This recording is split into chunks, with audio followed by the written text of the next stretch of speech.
ឌឹមសរុំកំពុងតែព្យាយាមបាទបុកវឹកហាត់ខ្លាំងមែនទែនបាទសម្រាប់ការប្រកួតបាទដណ្ដើមខ្សែក្រវ៉ាត់ជាមួយនឹងប៉ែនកម្មមហាម៉ាត់បងប្អូនបាទត្រៀមការប្រកួតនេះបងប្អូនមកមើលតែតម្រង់វាតម្រង់វាយតម្រង់ទាត់នេះបងប្អូនមកធ្ងន់ណាស់អាវុធមួយបងប្អូនបាទជួបគ្នានៅថ្ងៃទី11នេះហើយបងប្អូនមានអ្វីបាទពីអ្វីជូនពរដល់កីឡាករឌឹមសរុំទេបាទជួយខមមិនម្នាក់មួយកុំភ្លេចជួយលើកទឹកចិត្តបាទដល់កីឡាករឌឹមសរុំបងប្អូនហើយការប្រកួតនេះសំខាន់ណាស់សម្រាប់បាទការប្រកួតរបស់កីឡាករឌឹមសរុំបាទបំណងប្រាថ្នាបាទ6-7 ឆ្នាំហើយបងប្អូនបាទសម្រាប់ការប្រកួតបាទចង់បានខ្សែក្រវ៉ាត់ឥឡូវនេះបាទក្រុមហ៊ុនខ្មែរបឺព្រីជីគឺបាទបានរៀបចំមកឲ្យកីឡាករឌឹមសរុំប៉ះជាមួយនឹងប៉ែនកម្មមហាម៉ាត់ប្រកួតដណ្ដើមខ្សែក្រវ៉ាត់ប្រាក់ហើយ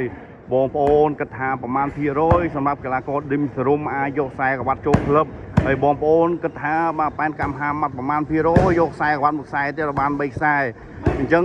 សំខាន់ទៅលើបងប្អូនជួយខមមិនម្នាក់មួយហើយសង្ឃឹមថាកីឡាករបាទនៅថ្ងៃទី11នេះនឹងធ្វើអស់ពីសមត្ថភាពបងប្អូនបាទនេះហើយគឺជាការវឹកហាត់បាទយកចិត្តទុកដាក់ខ្លាំងមែនទែនបាទហើយលោកគ្រូបាទសមានដងនេះកំពុងតែ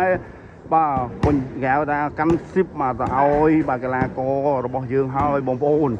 បាទអញ្ចឹងបានថាការគោរពវិន័យការវឹកហាត់បាទគឺល្អណាស់បាទសម្រាប់កីឡាករឌឹមសរុំហើយគឺជាកីឡាករមួយរូបដែលកំពុងតែរះសន្សំបាទប៉ុន្តែមិនបំបោទេបងប្អូនបាទសម្រាប់ការប្រកួតពីមួយប្រកួតទៅមួយប្រកួតគឺល្អ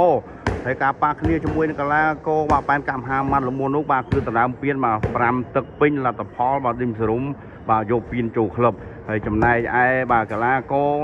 បាទមហាម៉ាត់នោះក៏នៅតែចំចិត្តចង់សងសឹកជាមួយនឹងកីឡាករឌឹមសរុំឥឡូវនេះបាទខាងក្រុមហ៊ុនខ្មែរបឺព្រីជីរៀបចំឲ្យអ្នកទាំងពីរបានជួបគ្នាហើយបានជួបគ្នាលក្ខណៈបាទការប្រកួតដណ្ដើមខ្សែក្រវ៉ាត់ប្រាក់មួយខ្សែនៅផ្សារជីកមុង271បាទធ្វើឡើងបាទចាប់ពីម៉ោងបាទ8បាទ00តទៅបាទនៅថ្ងៃទី11ក្នុងកម្មវិធី Cambodia បាទកម្ពុជាអ្នកចម្បាំងបាទគុណខ្មែរផងដែរហើយគ្រាន់តែលើឈ្មោះកម្មវិធីក៏ញាក់សាច់ដែរបងប្អូនប៉ុន្តែគូប្រកួតនោះបាទសិតតែញាក់សាច់មកអមទាំងគូ